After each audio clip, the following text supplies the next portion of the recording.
I've always been the good girl, the one who married up into the powerful Southern family. As the wife of their crown prince, Noah, everyone laughed behind my back, because in his heart, there was only one woman, a proud, aloof girl from the slums, for whom he once gave up an arranged marriage, and defied his entire wealthy family. But I never cried, never fought, when he received a message that said, "I'm pregnant."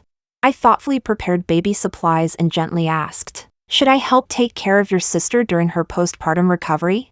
That's what good girls do. We don't compete, we don't argue, we understand. But 1 year later, he looked at me, exhausted, and said, "Elise, Lisa isn't nearly as obedient as you. I don't want her anymore." Chapter 1. Everyone in the circle knows. My husband Noah has a legendary love story. She was his first love, a girl from the slums. A year ago, Noah and I had an arranged marriage. The wedding, meant to signal happiness, was halfway through, when the groom vanished, without warning. I became the object of pity, all thanks to Lisa, the woman he once defied the world for. On our wedding day, she attempted suicide in despair. Just before the ring exchange, Noah received her farewell note. "Noah, the cherry blossoms in G Garden have fallen." He left the wedding in a frenzy, abandoning a luxury celebration worth tens of millions. Rushing to find Lisa, all that remained in the extravagant ballroom was me, tears clinging to my lashes. Oh, no, there was someone even angrier than me, my mother-in-law, a cold-blooded queen of commerce. They call her the Iron Rose of the business world. I wiped my tears, put on the ring, and obediently helped her greet guests. "Mommy, you've just come out of surgery. Don't get upset. It'll hurt your health." And that would break my heart. She removed the heirloom imperial jade bangle, and, in front of media and guests, slipped it onto my pale, slender wrist. Worth a cool billion. It felt like a dream. That night, the groom didn't return to the bridal suite. Paparazzi caught Noah in the hospital, guarding Lisa's wrist, marked faintly by her wound. Their silhouettes overlapped behind the glass. I remembered what my late mother once told me. "Darling, don't lose sleep over someone who sleeps soundly." So I locked the wedding gifts and red envelopes in a vault, set the passcode to Mom's birthday, and slept sweetly. Chapter 2. My family has money, too, but ever since my stepmother entered the house, everything belonged to my younger brother. As a child, she forced me to eat chopped green onions, knowing I hated them, just to test my obedience. I resisted once. The price? My brother snapped my pinky finger. From then on, I gave up playing piano. Stepmother had my fate mapped out. Either marry some 60-year-old man, or be the beard of a closeted heir. To escape that fate, I studied etiquette and cultivated myself. At banquets, I became the perfect pretty and polite girl. I got into one of the world's top art schools, majoring in painting. To be honest, if the school hadn't been world famous, my stepmother would never have let Dad pay for it. When I came back after graduation, she arranged a blind date. The man was rumored to like both men and women. Coincidentally, I'd taken emergency first aid in school. I performed CPR and used a defibrillator to save Noah's mother during her cardiac arrest. She asked me, "Would you be willing to marry my son, Noah?" I thought seriously. It was a step up.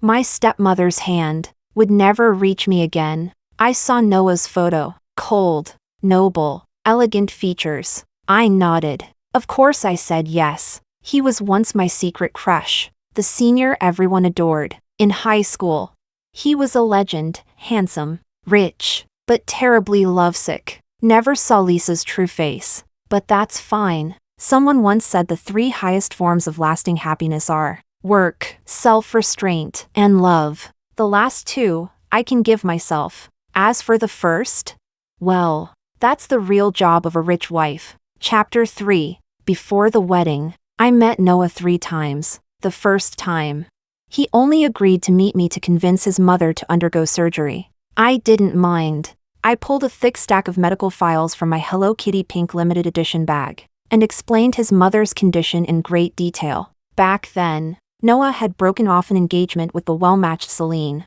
just to be with Lisa, the love story of a crown prince and a girl from the slums. How moving, how noble, but what he really did was slap both families in the face, to quell the fury of the broken-off in-laws. Noah's mother had no choice but to cut ties with her son, and force him to give up all family resources. Noah held his ground, with sharp business instincts. He started his own company, and soon made a name for himself. He wanted to prove to the world that his love for Lisa would never waver. But Noah's father had passed away young, and it was his mother who held the family together. For Lisa, he tore apart their bond. Mother and son hadn't spoken properly in years. I casually mentioned his mother's sacrifices, her loneliness, her longing, her vulnerability in illness. Having studied psychology, I immediately picked up on his guilt and guided the conversation accordingly, sipping my strawberry juice. I pouted and said gently, "Auntie worked so hard all these years to carry the entire family alone. She's always wanted you to come back. She's just too proud to say it." Noah fell silent. Chapter 4. The second time we met. Noah had just inherited the family business. I didn't go to the restaurant he picked. Instead, I invited him to South City's largest art gallery for inspiration. "Mr. Noah, I'm sorry. I promised a friend I would donate a painting for a charity auction to help children in remote mountain areas." We ended up talking about Da Vinci, Giorgione, and Monet. I admired his insight into art. He, in turn, showed subtle appreciation for my solid foundational skills. I'm a good girl, no matter what I study. I work hard at it, and for anyone who piques my interest, I always do thorough background research, regardless of gender. The third time we met, Noah looked at me, his gaze complicated. "Miss Elise, you should know, there's already someone in my heart," meaning, even if we got married, he could only offer me the title of wife, nothing more. I looked up at him, my cheeks flushed, and smiled politely. "I'm sorry, Mr. Noah. I also have someone I love, but he can only exist in my paintings." He was quiet for a long time, and then, his gaze deepened, as if a certain decision had been made. Chapter 5. We reached a secret agreement. We would act as respectful, well-mannered spouses in a political marriage, putting aside any romantic history. Noah was discreet, composed, well-educated, and cultured. He was more tender than outsiders imagined, and more grounded than people assumed. He had the patience to chat with older clients, and always remembered their preferences, like how he always reminded waiters not to add scallions to my food during banquets. While keeping a respectful distance, he made being around him feel comfortable. Of course, part of Noah's kindness toward me came from my constant presence by his mother's side, and my role in maintaining ties with other prestigious families. Even his ex-fiancée Celine, who had recently returned to the country, regularly attended my tea parties. But I believe the most important reason was, I never once caused trouble for Lisa. Noah had no choice but to marry me, and Lisa had cried, thrown fits, and made a scene. For the first 3 months of our marriage, she barely let him come home. But during that time, Noah had just taken over the group and was overwhelmed with work. At his mother's request, I brought him homemade meals to the office, and that's when I discovered Lisa had become Noah's assistant. She looked at me with anything but friendliness. Her gaze carried unmistakable hostility, but I simply smiled gently. I wasn't bothered. Chapter 6. I had seen Lisa back in high school. She had good grades and transferred midway into our elite private school, but in a place where status outweighed academic achievement. Lisa was at the very bottom of the social ladder. I was a freshman. She and Noah were seniors. I'd heard that his then-fiancée, Celine, made trouble for her at every turn. Yet this poor girl was always protected by the golden boy of the school. I still remember the day my younger half-brother spiked my drink with laxatives. My stomach hurt, so I went to the bathroom. That's when I overheard a commotion from a group of girls. Lisa was saying things meant to provoke Celine. To be fair, as a rich girl who'd lived a smooth life, Celine was bound to be a bit arrogant. To be humiliated by a girl who had nothing, it's hard not to snap. Lisa looked delicate and gentle, But her words cut deep, always hitting where it hurt most, even though she had started it. Celine, furious, slapped her. The bright red handprint on Lisa's cheek made Noah believe this was a long-term case of bullying by the powerful. Don't ask me why I didn't speak up and explain. Back when my mom was alive, I had a good father too. But then came a stepmother, straight out of a fairy tale villain manual.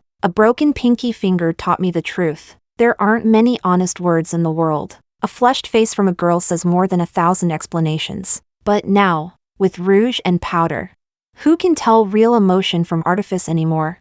Chapter 7. When I once again brought a Buddha jumps over the wall soup that had been stewing for 48 hours to the office. Lisa suddenly clutched her stomach. A look of pain spread across her face, and she forcefully pushed me to the floor, crying out, "Noah." I accidentally took a bite, and now my stomach hurts so badly. Look what she's done to me. A crowd of employees had already gathered outside the office, whispering and gossiping. The CEO's wife is back again, bringing soup and washing his underwear with a cold face. Everything she brings either gets thrown out or ends up in the assistant's stomach. Shoo. Don't talk nonsense. The assistant is the real love. The wife is just a decoration. When Noah walked out from his meeting, his expression turned stormy. He looked at me, his eyes full of suspicion. Elise, what happened?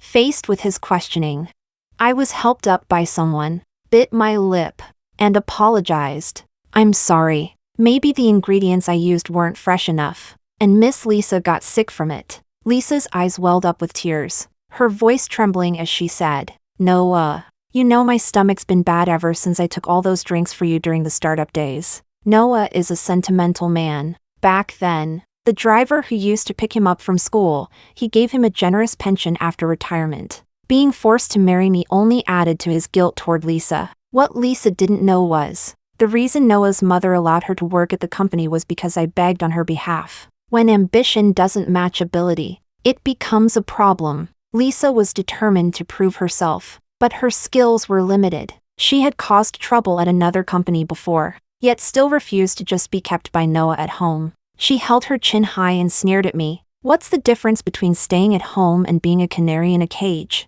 Chapter 8. Noah once told me that what drew him to Lisa was her unyielding spirit. Despite her humble background, she was persistent in her dreams, never bowing to reality, a rare quality in the world of fame and fortune. Back then, his father and his father's mistress both died when Noah's mother caught them cheating. The extended family demanded that she hand over all the assets. Through countless open and secret struggles, Noah witnessed his mother's fierce and ruthless nature. He didn't want to be a pawn, didn't want to be a sacrifice of a powerful family, and certainly didn't want to marry someone he didn't love like Celine. He rebelled. That's when Lisa appeared. She made him feel like, in a world full of calculations and self-interest, he had found one piece of genuine sincerity. After Celine and his mother repeatedly caused trouble for Lisa, a strong bond formed between them. It's like when you fought the world for something in your youth, you treasure it even more, don't you?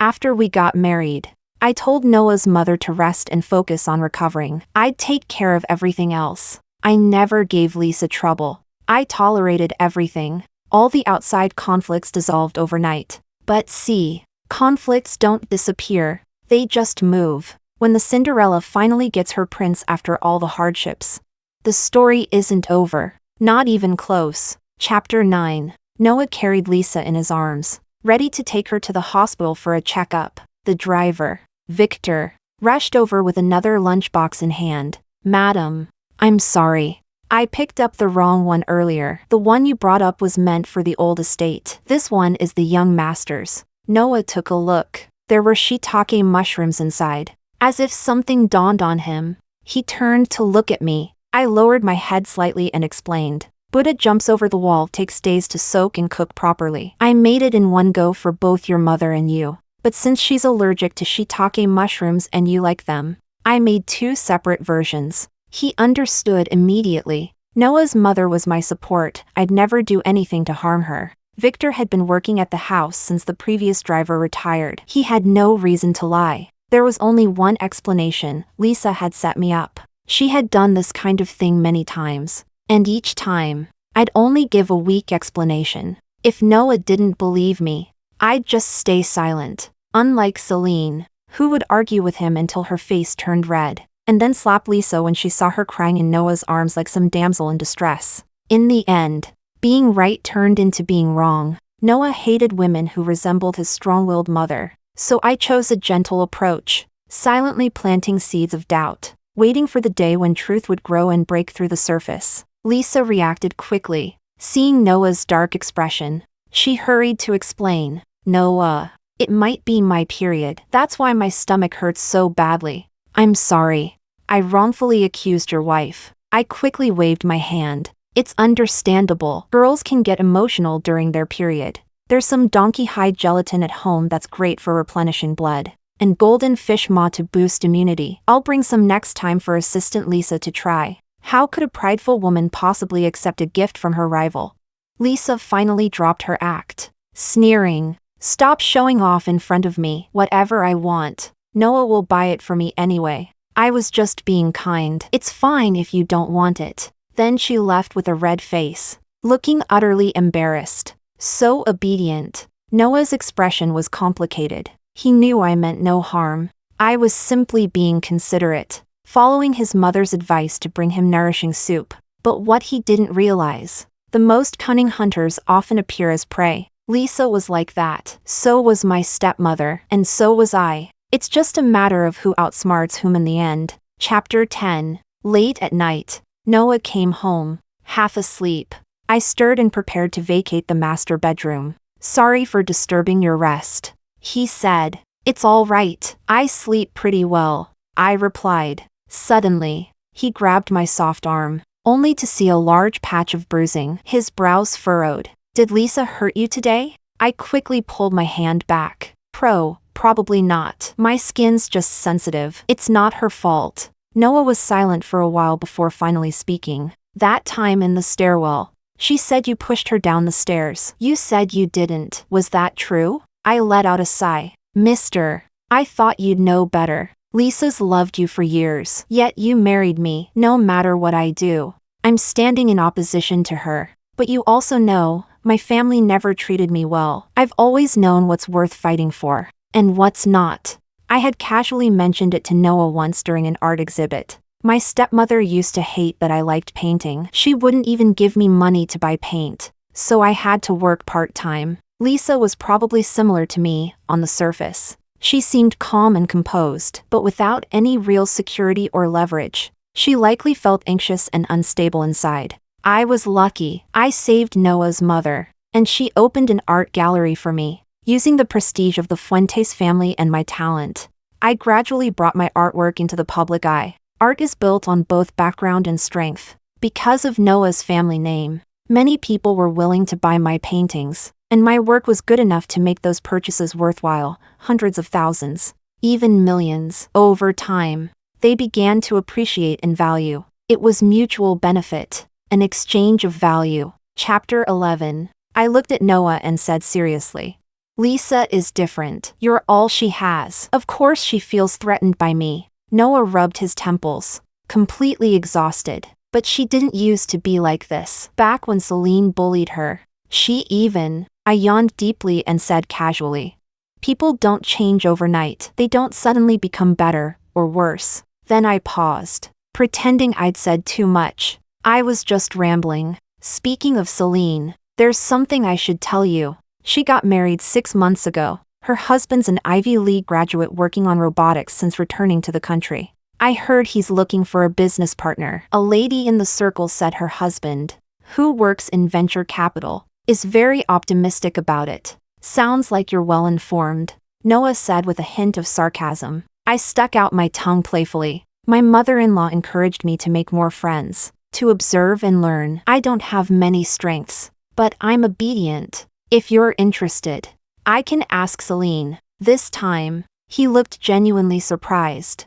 Back then, for Lisa's sake, Noah had nearly severed all ties with Celine's family. A potential business partnership went up in smoke. His mother was furious. But there are no eternal enemies, only eternal interests. Noah was no longer a hot-headed young man who'd go to war over a woman. He understood now. I wanted to get my beauty sleep and didn't want to drag things out. So I said casually.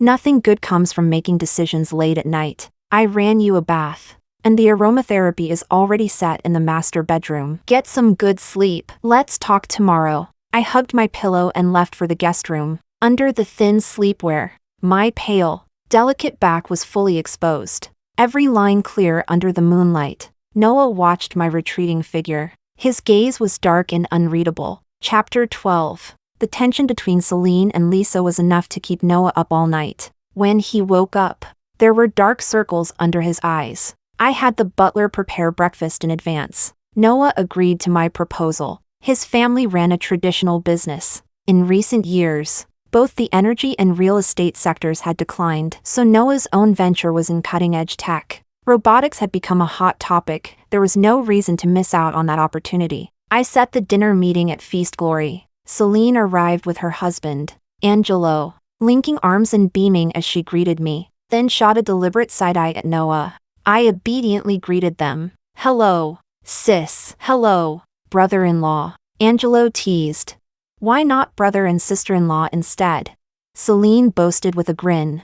Because I'm closer to Elise. Obviously, back when I was studying abroad, I had a good personality, a great school, and a solid network. At every gathering, I remembered what everyone liked to eat. Celine and I were in the same city once. One time she got drunk while upset and nearly froze to death in the snow. I noticed something was off, dragged Angelo back out to find her, and accidentally matched them together. Later, she found out I was her junior from high school. Her impression of me improved even more. When I married Noah, she assumed it was my wicked stepmother's doing. She even lit a symbolic candle for me in sympathy and asked if I wanted to run away from the wedding. For a well-behaved girl unloved by her family, what choice was there? After returning home and dating a few times, Celine eventually realized clinging to the past was pointless. She agreed to make peace between me and Noah. After all, I had gifted her several paintings for her new home, each one perfectly suited to her taste. On the way back, Noah drove with a relaxed mood. He had really clicked with Angelo. I never thought I'd reconcile with Celine, he said, and I definitely didn't expect forming a strong alliance could feel this easy. I chuckled to myself quietly. After so many years with Lisa, Noah must have borne a lot of pressure, both openly and in secret. But I didn't say it. Instead, I feigned surprise. Wasn't Lisa your right-hand woman? Noah's expression darkened. He didn't need to answer. Someone else came to gossip directly to me. Lisa, at heart, was a proud woman. She had applied for a good position at a company in South City, determined to prove she didn't need Noah's influence. She insisted on securing orders all on her own, but lacking experience. She was taken advantage of and ended up losing a lot of money. Noah's mother seized on the incident to suppress Lisa, but being a strong-willed matriarch, she had no tolerance for anyone trying to manipulate the situation. Lisa tried her usual tricks, crying, creating drama, pulling strings behind the scenes. Noah, thinking his mother was only trying to drive Lisa away, fell right into the trap. Sometimes, so-called true love thrives on the illusion of resisting the entire universe, to the point where he forgot. A healthy relationship should make you both better versions of yourselves. Chapter 13. I hosted an art exhibition.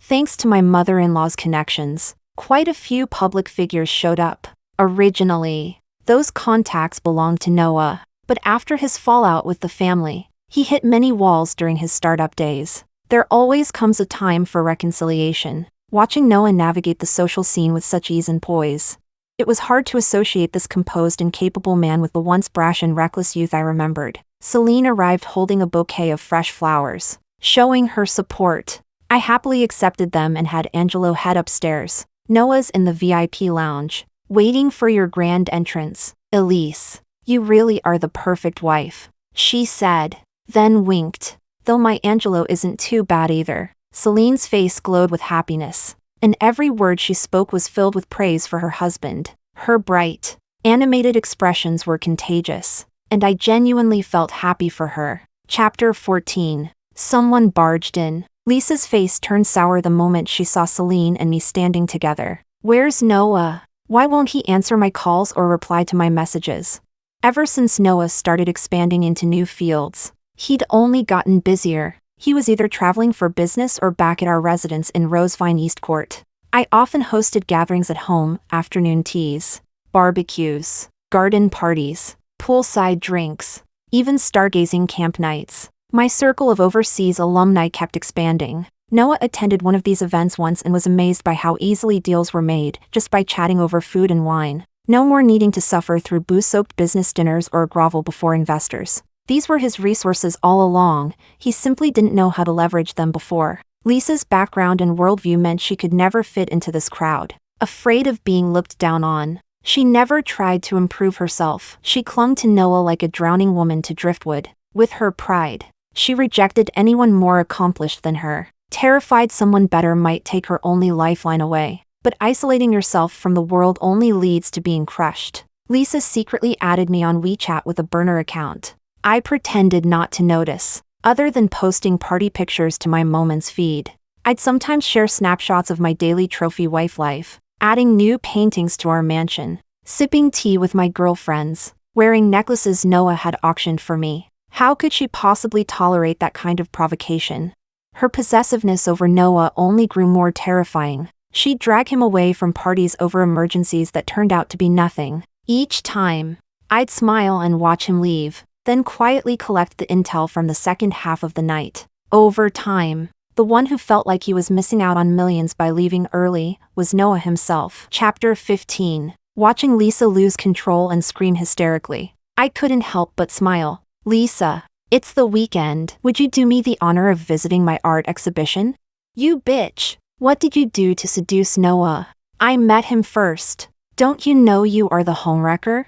Celine had never seen a love rival completely unravel like this. Back then, Lisa played the poor student, frail but tenacious. The picture-perfect damsel in distress. A few tears in her eyes, and the night would pull her from the mud. Meanwhile, the heiress, with her temper and pride, had to eat loss after loss. But tables turn. Celine laughed, loud and unapologetic. Elise, your security sucks. How did every stray cat and rabid dog manage to sneak in here?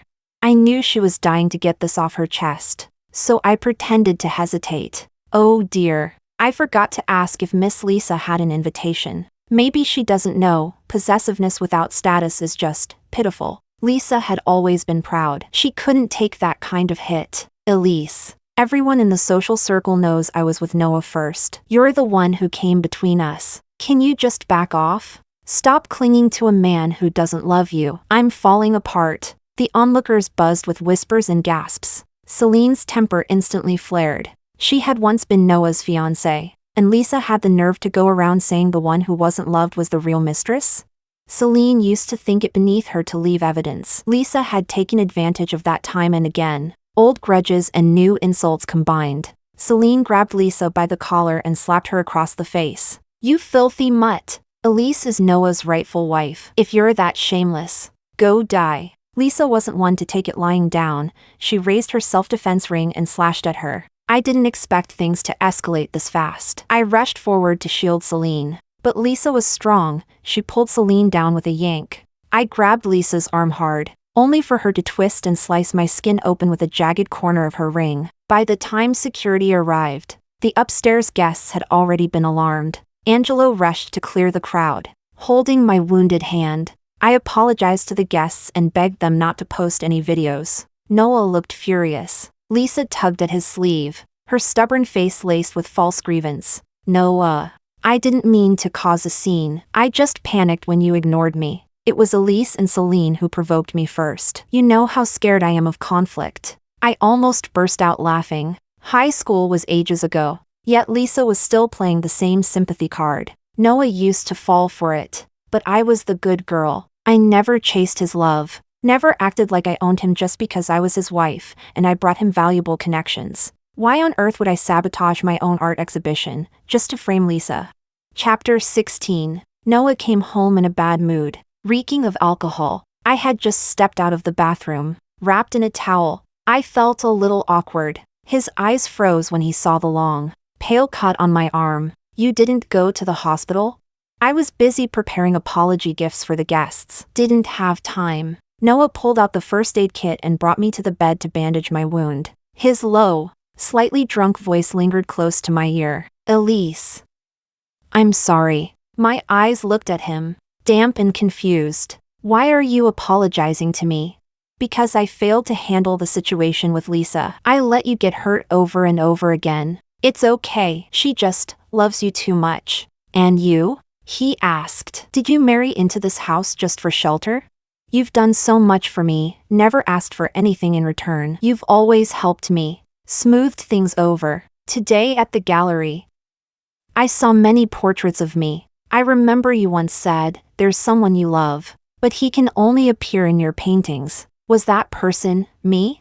I lowered my head. My face flushed like a ripe apple. Since I was a child, anything I wanted would be taken by my little brother. If I refused to give it up, my stepmother would lock me in a dark room, no food for 3 days. Later, even when I made friends and people started liking me, I still didn't dare to express myself. Noah's dark eyes locked onto me. These past days, I've realized something. Your quiet strength touches me, and your silent love moves me. His breath, warm and laced with alcohol, pressed closer. He leaned in and kissed me deeply. At some point, my towel slipped to the floor without me noticing. Frightened, I didn't resist, letting him kiss me gently, obediently. After a long while, he finally pulled away, suppressing his primal desire. A healthy relationship should help us become better versions of ourselves. Compared to Lisa, you're the one who truly fits the role of my wife. I'll talk to her. You deserve a proper answer. I placed my hand over my racing heart and nodded. Chapter 17. It was only a matter of time before Noah came clean with Lisa. After the art exhibition, the two had a massive argument. It all started when Lisa began yelling at him in public, completely ignoring the nearby reporters. Noah, I've swallowed my pride for you long enough. Noah tried to calm her down and lead her away. Stop this. Let's talk about it properly at home. But Lisa had lost control, determined to expose everything between them. Elise is a little fox. She knew you and I were meant to be, but she still forced her way between us. I can't stand watching that bitch parade around with the title of your wife. It kills me to see you spending more and more time with her. You said you'd only ever love me, but in your dreams, you called out her name. Do you have any idea what that did to me? Noah finally lost his temper and dragged her into the car. Yes, I was the one who pursued you back then. But Lisa, before I married Elise, I gave you a chance. Your family was the one who made it impossible. They insisted that if I wanted to marry you, I'd have to kneel down, one by one, and kowtow to every elder. Lisa froze. Her father, brothers, and uncles were consistently poor but obsessed with their so-called principles. They demanded endless tests of submission for a future son-in-law, like using Noah's grandfather's name to boast and leverage favors. Her brother misused company funds to gamble. Her aunt wanted help getting her drunk-driving son out of trouble. Her cousin wanted admission into a top school. Her own mother got scammed by a telecom fraudster. At that time, Noah's mother was about to undergo major surgery, and he was forced to choose his mother or his lover. Noah chose to be a good son. He felt he owed Lisa, so he did everything he could for her family. But a man's guilt has its limits, especially that day when Noah rushed to the hospital. He saw me pushing his mother out of the OR. Her lips were bloodless, her eyes tightly shut. That once intimidating aura had been drained by illness. She looked like an old, withered tree on the verge of collapse. She let out a soft sigh. The family business, it's my life. I'm handing it to you now. The road ahead is yours to walk. Blood runs thicker than water. An indescribable emotion stirred within Noah. And throughout all of this, Lisa never asked about his mother. Not once. But she kept asking for more, and more, for her family. And now, she dared to create a scene in public. Chapter 18. Lisa refused to break up. No matter what. She came from a humble background, with average skills. Noah was the best man she could possibly get. If she let go, where else would she find a better golden ticket? She stormed into the gallery again, convinced that I was the one turning Noah against her. Elise, you posted those things just to provoke me, didn't you? I blinked with surprise. Miss Lisa, when did you add me as a friend? She was speechless for a second, then gritted her teeth.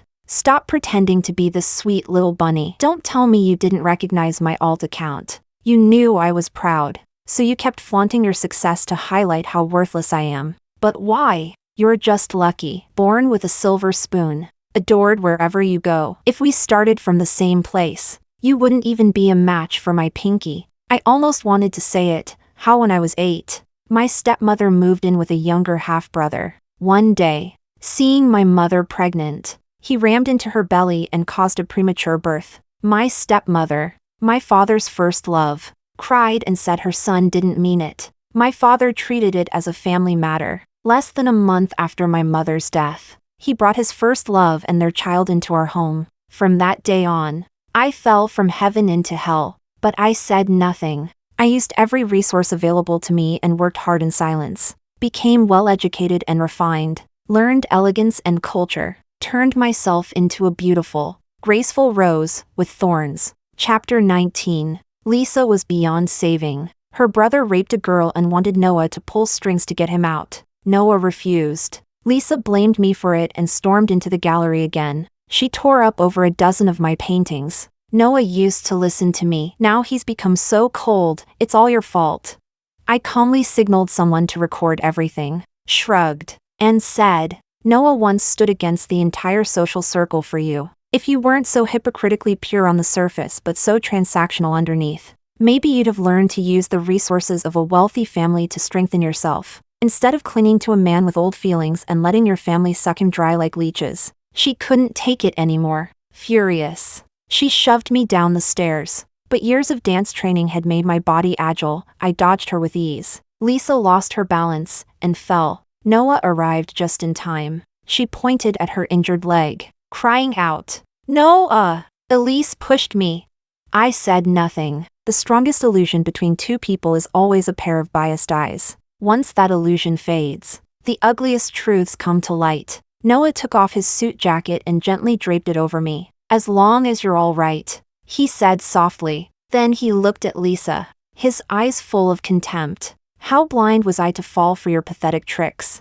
Lisa, limping, lunged to hug him. Noah, I gave you my whole youth. You can't just throw me away like this. He tore himself from her grip. I gave up studying abroad for you, just for you. I rejected arranged marriages with other elite families because of you. My mother hated you, and I still stood up to her for your sake. But you were never like Elise, graceful, thoughtful. You never even tried to be part of my world. You just dragged more and more trouble in. Lisa, I'm just a normal person. I get tired too. Let's end this. I'll compensate you. The color drained from her face. When love turns into calculation, there's no turning back. Chapter 20. We got into the Maybach to head home. Noah spoke with a tone of guilt. Elise, thank you for not calling the police when Lisa destroyed your paintings. Let me make it up to you. I accepted his offer with grace. Having tens of millions more in my account wasn't a bad thing. Suddenly, a text popped up on his phone. I glanced at it, just 7 words. Noah, I'm pregnant. My smile froze midair. I turned my head toward the window. Outside, the city lights shimmered like stars. The car pulled over by the curb. Noah leaned closer, whispering into my ear. Are you jealous? My eyes turned red. I didn't know the sweet little bunny Elise could get mad too. I didn't want to talk to him. I pulled at the door handle, only to find it locked. A strong arm wrapped around me. Silly girl, didn't you check who sent it? Suspicious. I took the phone. Celine? Why did she message you? At the gallery. Lisa pushed her. If you count the days, it's been about a month. She's asking for medical and emotional compensation. As she should. I nodded seriously. Then I looked up. All gentle and obedient. Should I help take care of her during postpartum recovery? Otherwise, I'm afraid Angelo might not want to work with you anymore. Noah pulled me into his arms. I can't bear to let you go. With a wave of his hand, he sent over $1 million in compensation and took care of the entire baby room for Celine's home. Chapter 21. I painted a chubby, rosy-cheeked baby in oil. Celine loved it and hung it in her room, imagining the adorable baby she'd have someday. The two families fully reconciled. One less worry for Noah, so he took me to a French restaurant. Warm golden lights sparkled like crushed gold dust. Classic oil paintings hung on the surrounding walls. He browsed the menu and ordered my favorite, French-style creamy lobster. You don't handle alcohol well. I'll get you a Moscato white wine. Sweet. Okay?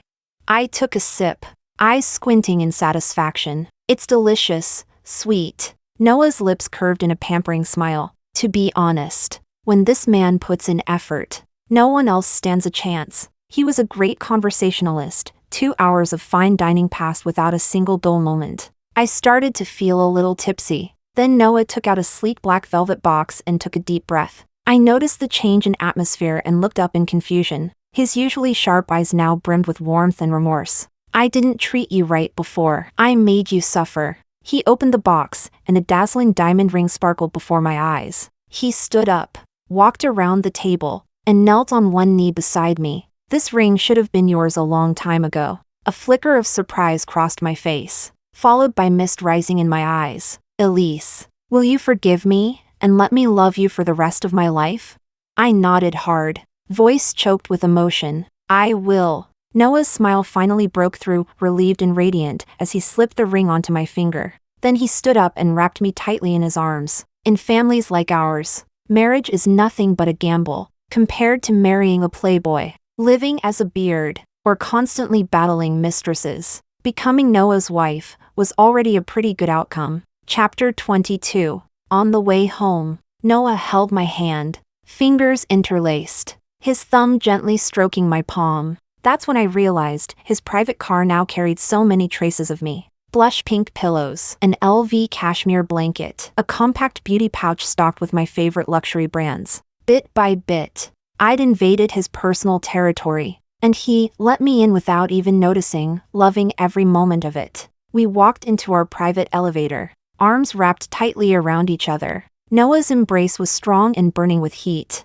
I could feel his heartbeat pounding wildly, just like mine. Back in the master bedroom, he gently pinned me against the wall. Under the hazy, dim light, the only sounds were our breaths, mingling in the silence. His gaze was deep and blazing. The next second, his lips slowly approached, brushing past my cheek, then softly grazing mine. The kiss deepened, slow, tender, full of yearning. His fingers fumbled for the clasp of my newest designer lingerie. His elegant hands trembled slightly, failing to unfasten it. I lifted my eyes to meet his. He looked a little flustered, and with a pleading tone, whispered, "Help me." And suddenly, I understood. Lisa had treated her virginity like a bargaining chip. Noah, being a man of integrity, had never touched her. He poured all his energy into his career instead. For us, this was our first time, mutual, exploratory, sincere. And Noah, he was a fast learner. In this subject, he was a straight-A student. Once he grasped the fundamentals, what followed was unrelenting passion and endless desire. And I, completely drowned in the whirlpool of his love. Chapter 23. Afterward, Noah looked thoroughly satisfied. He reached out and pulled me into his arms. I playfully bit his Adam's apple. Earlier, you whispered that you liked me. Was that true? Just now figured it out? He teased. To make it up to me, Noah went to an auction house and spent a fortune snapping up the jewelry my stepmother had her eyes on. Elise, this belonged to your mother. I brought it back, for you. When he learned I had an interest in running a company, he gave me half the shares in his new venture. Then my father came, asking for a business collaboration. I turned him down, ice cold. Noah, after learning the vile things he had done to my mother, stole several major deals from him and sent the profits straight into my account. He was that kind of man. Once he loved someone, he'd lay the entire world at her feet. I never resented that he once loved Lisa. Compared to her, greedy at heart, pretending to be pure, I preferred to translate what I wanted into calculated costs, and present them gently, almost unintentionally. Noah was generous with me because I had already given him more. Chapter 24. Noah held my soft, fair hand tightly, his expression solemn. When I was with Lisa, it felt like I was fighting the whole world for love. It was passionate, explosive, but left me battered and bruised. I'd been exhausted for a long time, but my pride wouldn't let me admit it. Looking back, I was too young, too foolish, It wasn't until I met you that I realized how warm a relationship could be, one that calms the family. One where both sides nourish each other. Elise, it's your turn to answer. When did you start falling for me? A blush crept slowly across my cheeks. In high school. I worked part-time to buy painting supplies. One night, a group of thugs surrounded me. They slashed my thigh. Right before they could break my hand, the one I used to draw, you appeared out of nowhere and saved me. Not long after, Lisa showed up crying. Noah thought it was Celine who sent someone to hurt Lisa, but he was wrong. I leaned against his strong chest, murmuring softly.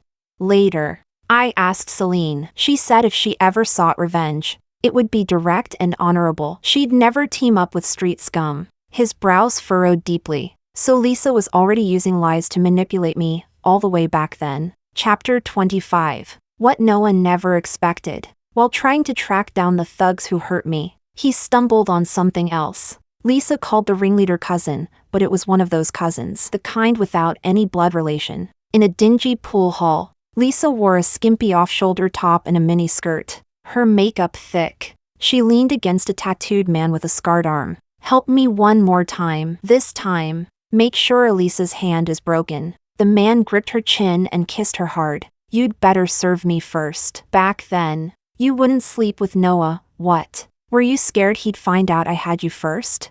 Lisa let out a sultry giggle. He's such a fool. I told him I wanted to wait till marriage. He couldn't have me, so he always felt guilty and did everything I asked. Noah's chest heaved violently. He charged forward, grabbed Lisa's arm, and roared.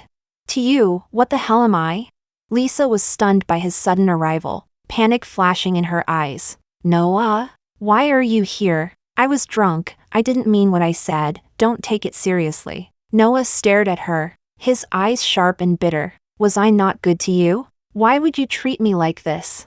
She bit her lip, silent, but anger and betrayal surged through Noah like a tidal wave. The love he once longed for now felt like a cruel joke. He gave Lisa one last glance, his eyes filled with utter disappointment and finality, and he walked out of that pool hall without looking back. Chapter 26. After that day, all the privileges Lisa's family had received from Noah's company were revoked. Lisa's brother, just released from jail after paying compensation, was caught again by the auditing department for embezzling large sums of company funds. He was handed over to the judiciary. Then came Lisa's cousin, the one who had driven drunk. His case was exposed and he now faced prison. He cursed Lisa, blaming her for destroying the entire family. But that wasn't the end of it. Lisa's uncle had used Noah's connections to get his son into a prestigious school. One phone call from Noah, everything was cancelled. The uncle's whole family was filled with resentment, and they directed all their rage at Lisa.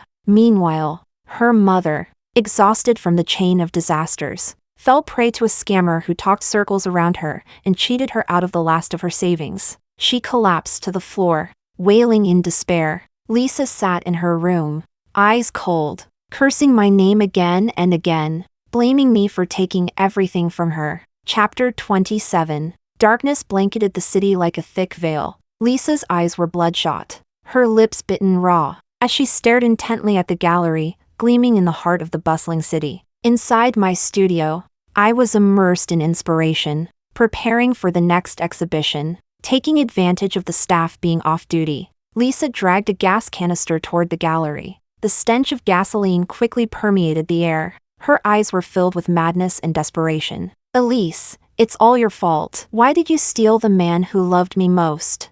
If I can't have him, then neither can you. Her gaze sharpened with malice. She pulled out a lighter and without hesitation, hurled it toward the gasoline-soaked floor. Flames erupted like a monster unleashed. In a blink, they consumed the entire gallery. But I had already escaped through the emergency exit. The wind changed. The firelight illuminated Lisa's twisted, horrifying face. She suffered severe burns, and now faced a lawsuit for massive damages. Chapter 28. Noah went to see Lisa for the last time. She lay in a sterile burn unit, her body charred black, and asked him if he loved her. After hearing his no, Lisa intended to end her life and do it right in front of Noah. She thought that if she died, the world would finally love her. How foolish. How naive. But reality doesn't work that way. Noah felt sick for a whole week, curled in my arms. He mumbled with a heavy voice, "Elise,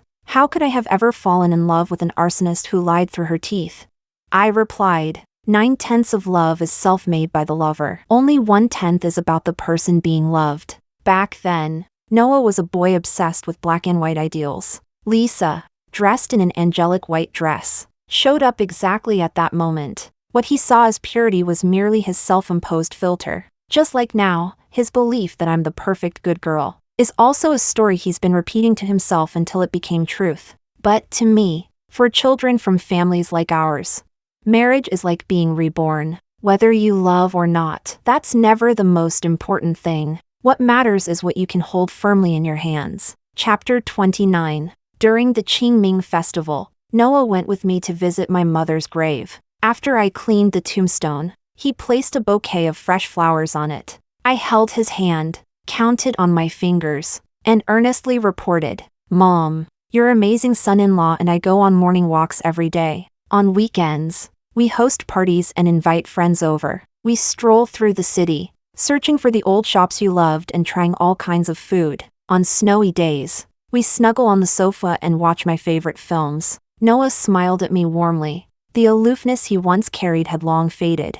Now his gaze was full of affection and tenderness. A year later, I gave birth to a pair of adorable twins, a boy and a girl. Celine was beyond thrilled and teased us about wanting to marry into our family. In the future, whether my daughter likes your son or your daughter, I don't mind. I'm open-minded.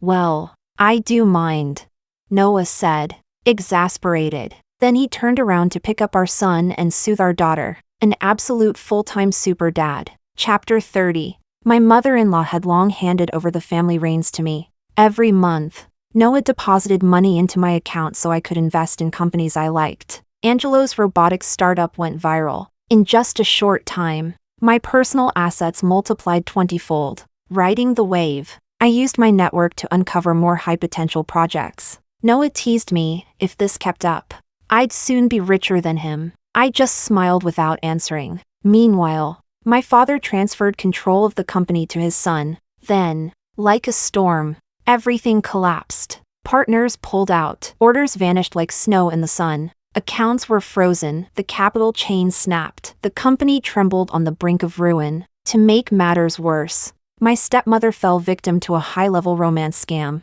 All the jewelry she had stolen from my mother, gone. My father slapped her in a rage, screaming that it was her fault for spoiling her son, teaching him to gamble in international waters. But the losses were too massive. Someone came after him and cut off both his legs. When the family came to beg me, I stared coldly at the people who had once tormented my mother. What ruined them wasn't just me. It was also those trying to please me, those who didn't want me upset. A foot from each was enough to stomp evil into the dirt. My father, consumed by anger, suffered a stroke. My stepmother, now caring for a cripple and a sick man in a rented apartment, lived a bitter life. Nothing like the high and mighty socialite she used to be. When the burden became too much, she lit the charcoal and took both father and son with her. Chapter 31. Noah was afraid I'd be shaken. That same day, he came home with a $30 million ruby set. "Just to calm your nerves," he said.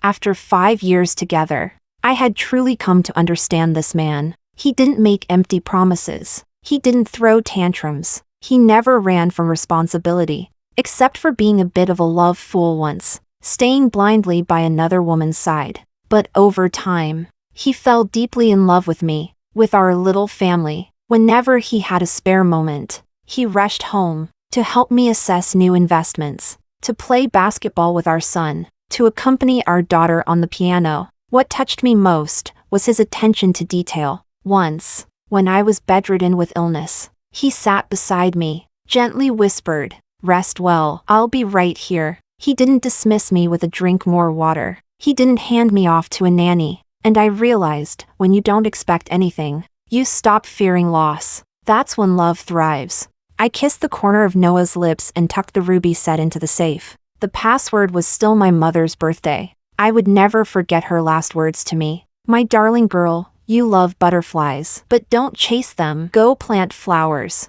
I got what I wished for, and may my daughter never have to walk the path I did. Let her grow up happy, free, and in full bloom, in the most radiant of seasons.